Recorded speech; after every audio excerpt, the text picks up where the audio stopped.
In this video, let us try to understand atomic radius, which is also known as van der Waals radius. Atomic radius is the distance between the outermost electron which is there in the valence shell to the center of the atom. And this we can consider to be r. But how do we measure it?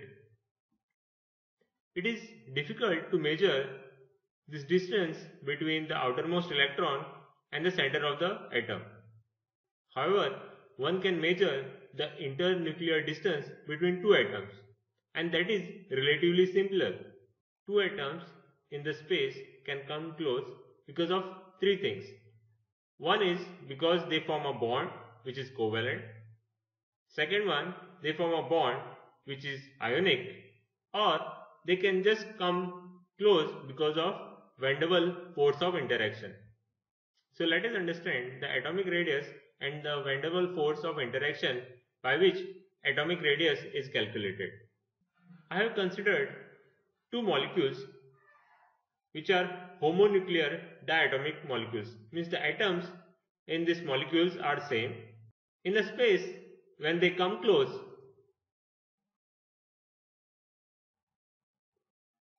we observe that they interact from the certain distance, because behind this distance it is impossible for this atom to come close, because when we plot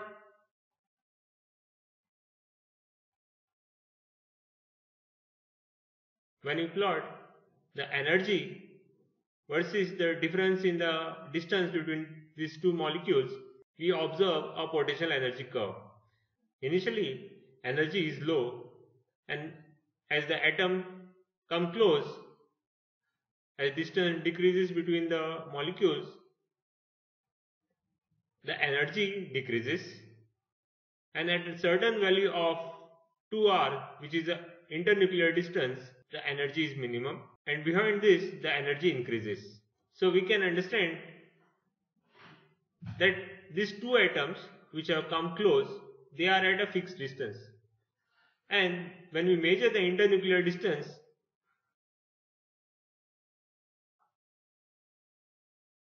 and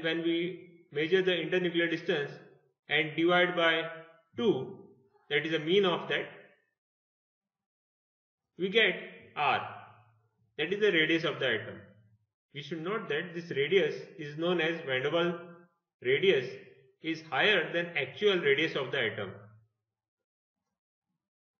Van der Waals radius of the atoms is the half the internuclear distance when the valence shell of the two atoms are not bonded together. Van der Waals radius in picometer is represented in this periodic table, and we observe particular trend in this periodic table with respect to van der Waals radius. Down the group, as the atomic number increases, van der Waals radius increases. This happens as the atomic number increases, electrons are added to higher energy levels. Across the period, as the atomic number increases, the van der Waals radius decreases.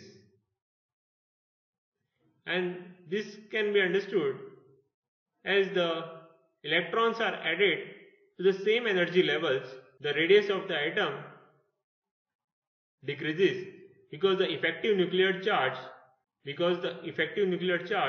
on the atoms increases. So down the group, as the atomic number increases, van der Waals radius increases. Across the period, as the atomic number increases, van der Waals radius decreases. देव बरे करो.